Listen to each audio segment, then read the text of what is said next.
ఇక్కడికి వచ్చిన మీడియా మిత్రులందరికీ పేరు పేరున అందరికీ దండాలు పెడుతున్నా.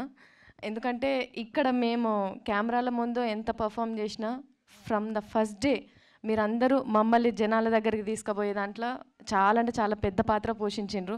అందుకు మీ అందరికీ నేను జీవితాంతం రుణపడి ఉంటా. అండ్ ఇప్పుడు సినిమా గురించి అంతా వీళ్ళందరూ చెప్తూనే ఉన్నారు. ఏదో నేను ఉడతభక్తి సాయం మాత్రమే చేసినా కానీ కష్టం ఈయనది, ఫలితం అందరిది. చాలా కష్టపడినాడు సినిమా చేసేటప్పుడు. అంటే ఒక్కొక్క రోజు ఒక్కొక్కటి తలుసుకున్నా కూడా అది చెప్పుకోవడానికి మాటలు రావు, కళ్ళకి వెళ్ళి నీళ్ళు గారుడు తప్ప. సో అంత మంచి కష్టం కూడా మాకు ఒక మెమొరీ లాగా ఉండిపోయింది. ముగ్గురితో స్టార్ట్ అయింది సినిమా. రాకేష్ గారు, అంజన్న, చరణ్ అన్న ముగ్గురితో స్టార్ట్ అయ్యి దాని తర్వాత వంశీ శేఖర్ అన్న వాళ్ళ హ్యాండ్ పడంగానే చాలా అంటే చాలా లక్కీగా ఫీల్ అయినాం మేము. ఆ తర్వాత శ్రీనివాస్ గౌడ్ గారు ఈ ఈ ప్యాటర్న్లకు రాగానే అసలు ఇంకా మా ఆనందానికి మా మా కష్టానికి ఇట్లాంటి కష్టాలు ఇంకా ఎన్నైనా ఎదుర్కోవచ్చు అనే ఒక భరోసా వచ్చింది. అంటే ఒక మంచి జరిగేటప్పుడు ప్రకృతి దానంతట అదే అన్నీ క్రియేట్ చేసుకుంటుంది అన్నట్టు.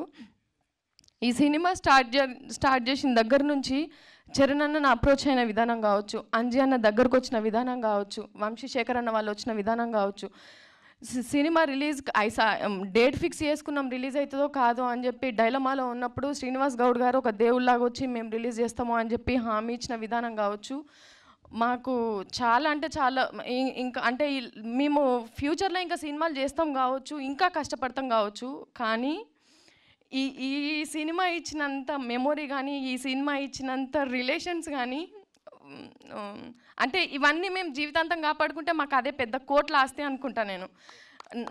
నేను ఈయన లైఫ్లోకి వచ్చేటప్పుడు సింగిల్ని, అంటే నాకు నిజంగా కూడా ఒక సర్కిల్ మెయింటైన్ చేయడం నాకు రాదు. నేను సింగిల్గానే ట్రావెల్ అయినా, సింగిల్గానే నా కెరియర్ నేను స్టార్ట్ చేసిన.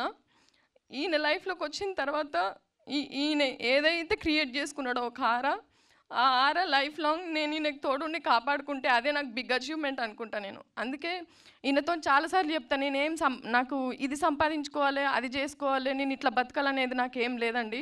మీరు సంపాదించుకున్న వాటిని నేను కాపాడుకుంటే నా జన్మ ధన్యం అది అని చెప్పి. సో నిజంగా ఇంతమంది ఉండి ఏ సినిమా చేసినా, మీరు ఎక్కడ అడుగుపెట్టినా, మీరు ఎవరు చేయి పట్టుకున్నా వాళ్ళు నిజంగా ఒక ఫెవికల్ లెక్క మీతోని అతికిపోయి ఉంటారు. మిమ్మల్ని వదులుకోవాలని ఎవరు అనుకోరు. అంటే ఒక ఫ్రెండ్ లాగా లేకపోతే ఒక రిలేషన్ లాగా వచ్చిన వాళ్ళే మిమ్మల్ని వదులుకోవడానికి ఇష్టపడకపోతే, నేను మిమ్మల్ని కష్టంలో వదిలిపెట్టి మీరు కష్టం మీరు పడండి, ఫలితం వచ్చిన తర్వాత మనం అనుభవిద్దాం కదా అని నేను ఎట్లా అంట. అందుకే ప్రతి దాంట్లో కూడా నేను ఉండాలనే స్వార్థంతో ప్రతి మూమెంట్లో కూడా నేను ఉండాలి, నేను ఉంటే కొంచెమన్నా నేను షేర్ చేసుకొని ఆయనకు తలనొప్పి తగ్గించేదాన్ని అయితే కావచ్చు కదా అని ప్రతి దాంట్లో కూడా నేను బిడ్డనేసుకొని తిరుగుతున్నాను అనమాట. చాలామంది అంటున్నారు, అంటే సినిమా ప్రమోషన్స్ కదా చిన్న పాపను పట్టుకొని ఇంతగానో అది చేయడం అవసరమా అట్లా అని చెప్పి. కష్టపడుతున్నది నా భర్త కదా, ఎదురింటోళ్ళు పక్కింటోళ్ళు అయితే నిజంగానే సుట్టం సూపు లెక్క పోతుంటేనేమో, కానీ నా పెన్మిటి కాబట్టి నేను పక్కకుంటేనే ఆ ధైర్యం నాకు ఉంటుంది అనే ఒక ఆశతోని ఇట్లా పోతున్నా.